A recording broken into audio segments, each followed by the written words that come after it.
Hello there, my very good friends. 2023 is almost over. WWE's going really well at the moment, but we've got a bunch of stuff that we would like to see them do before the whole thing ends. I'm Andy. This is Adam. These are 10 things WWE must do before 2024.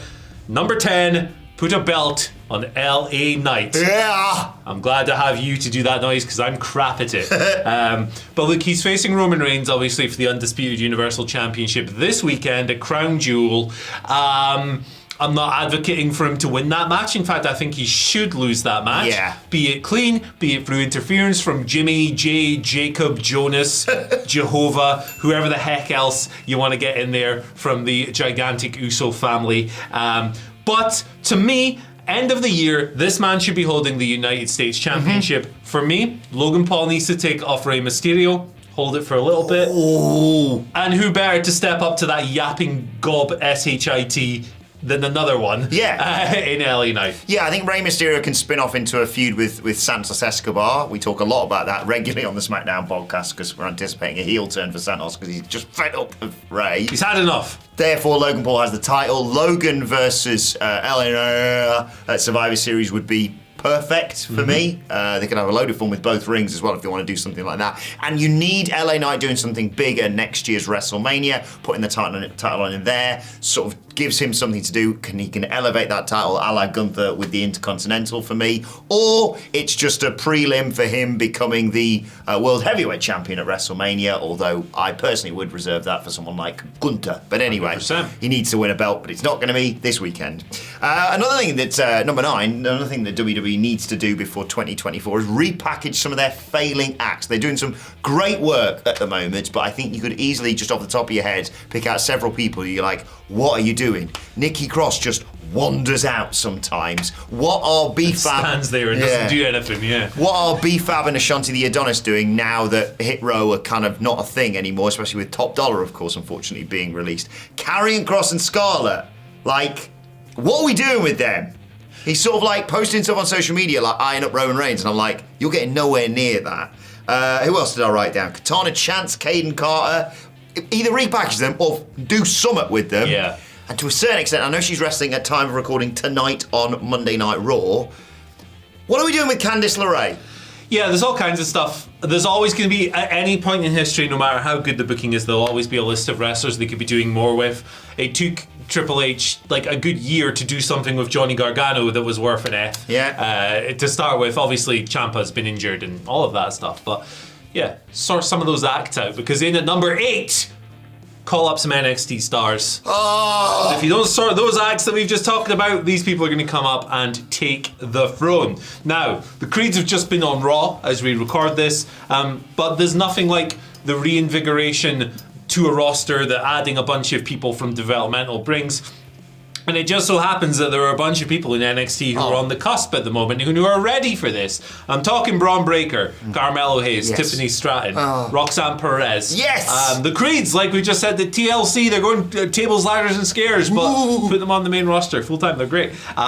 It's something that always just refreshes things, shakes things up, makes it a bit more interesting, presents new matches, stories, other opportunities that you can do on screen, and I think that list of people are at the front of the line. Yeah, Raw and SmackDown are vastly better than they were a few years ago. Obviously not as good as NXT. That is the show of the week, as I often say. It's the best show of all time, I've Indeed. But the beauty of NXT, genuinely, and I know I'm biased, but the beauty of NXT right now is you could skim some of that talent off the top, your Mellos, your Roxanne Perez's, your Bron Breakers, of course. And I don't think NXT would suffer that much. They've got so many new people, Lola Vice, for example, so many new people coming through that I don't think there would be a void left. And I think that some of those people that you've mentioned there would, Creed's obviously, like you say, being tested out on Raw, would be perfect for the main roster. And just yet, I think to a certain extent, sometimes you're like, another match with that team again, or that match or whatever. And if you're suddenly like, the Creed brothers are here and they kick ass, I'd be well up for it. Perfect. You know my bias towards NXT. I think they're absolutely You're not biased towards NXT. I may be slightly biased towards the new team that I'd like to see at number 7 being rewarded, and that is A-Tan Dan Anda, right? I know with regards to Austin Theory, but I think they've actually stumbled across something really good with him on SmackDown. Grayson Waller is what I like to call a brilliant bell end. And they've got this entrance. It's very unique. It's not done anywhere else. Definitely not similar to the Guns entrance on AEW.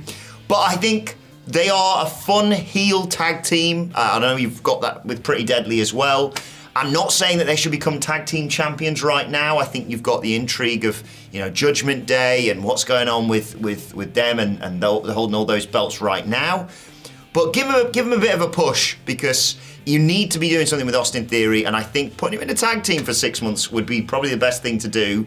Long term, maybe they want to turn him babyface. Who knows? But Grayson Waller, I love him. He was great in NXT, and I think he's really hit the ground running on the main roster. Speaking of NXT, things that have come up from there and landed on the main roster. Number 6, War Games.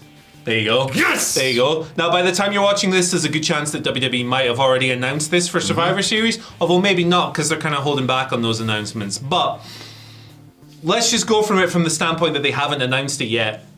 These things take a couple of days to produce. Production meetings, all of that stuff.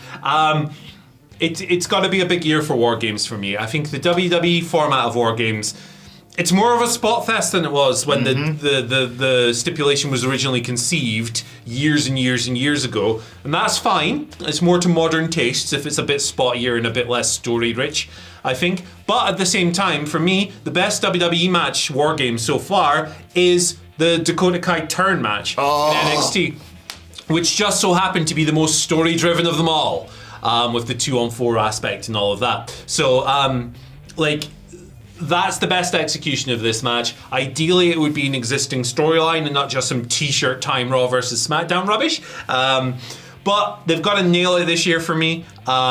If you're going to have this as an annual thing, let's justify it by making it kick serious ass. Can they pull it off? Well, most people would probably argue that it kicks ass every year. For me, I need a step up in quality. 2 rules. Number 1, don't do red versus blue, because that's dumb. You've got so much potential there with Rhea creating a heel team involving like Nia Jax, and the babyface team featuring someone I'm just about to mention. And on the men's side of things, it's right there. Yeah. Have the Judgment Day and the Bloodline form, and have Cody and all of his pals take them on, basically. Cody, LA Knight, Owens, Zayn, all that sort of thing. It's right there. And the other rule is, stop giving the babyfaces the advantage, Triple H! It's the dumbest thing. It's so easy. I know it's gimmicked, right? I know it's always a contest. Who's going? You tell me the War Games isn't a shoot.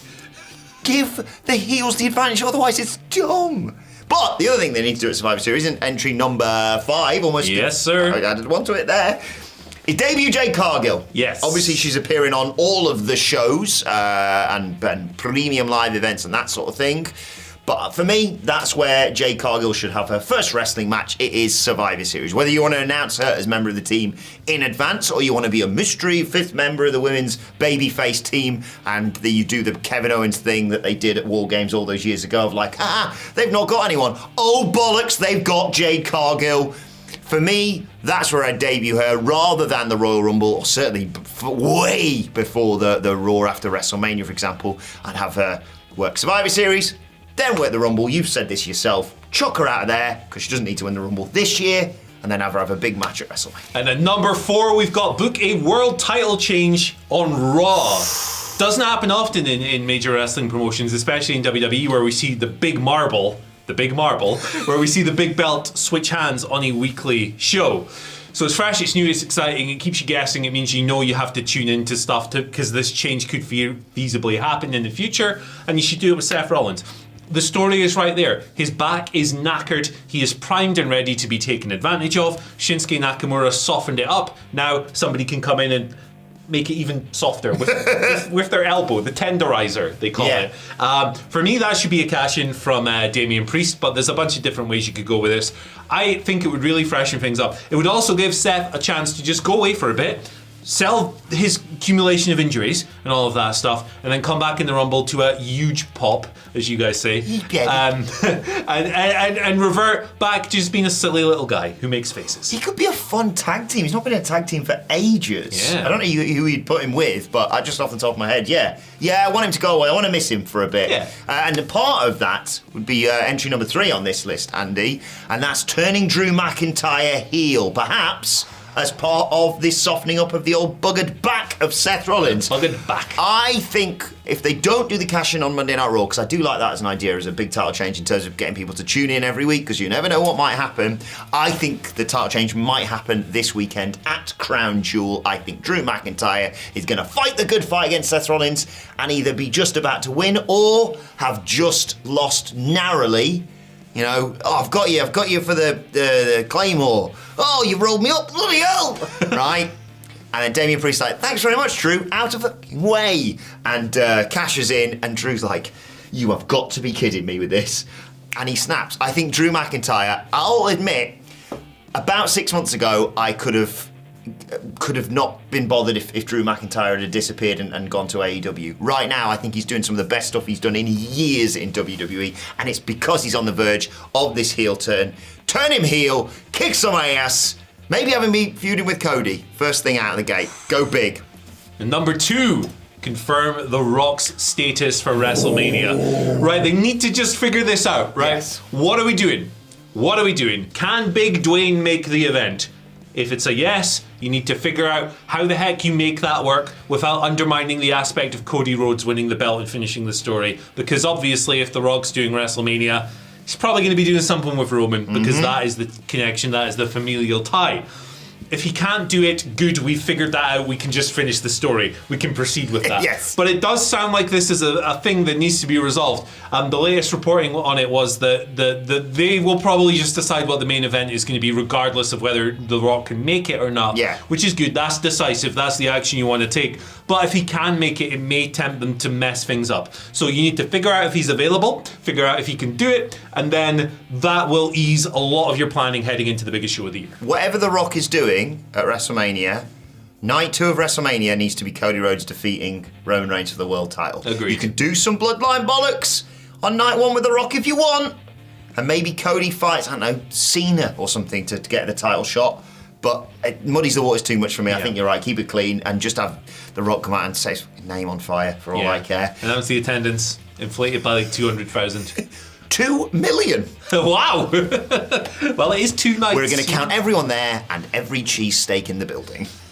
And finally, number 1, the one thing that WWE needs to do before 2024 is end the core Bloodline saga. Now, before you go flying into the comments or on eggs, listen to what I said there. The core Bloodline saga. I'm not saying take the title off Roman Reigns before 2024. It's going to happen at WrestleMania 40 with Cody Rhodes, or my head is going to explode, right? But I think you just need to have Roman heading into 2024 as the lone wolf, not Baron Corbin, on his own, right? Maybe even you set up a match between, I don't know, Roman and Solo for the Royal Rumble, for example, or Roman versus Jimmy versus Jay versus Solo for the Royal Rumble, because Roman needs to be eventually heading into WrestleMania all on his own, because it's the culmination of like a 4-year story basically. This years of tyranny and records being broken left, right, and centre. But we had the shenanigans at WrestleMania 39. Roman needs to be not weakened. He needs to maybe look as good as he ever has, because you don't want Cody to just be beating a guy that has now lost all his friends and therefore can't win any matches. But yeah, I think clean one-on-one Cody versus Roman with no help from the rest of the bloodline. You know, you have Heyman in his corner, of course, but beyond that, I think keep it simple. Keep it simple and let us know what you want to see WWE do by the end of 2023 down in the comments below. And share this video out too, it's real good. Hey. Bye. Bye.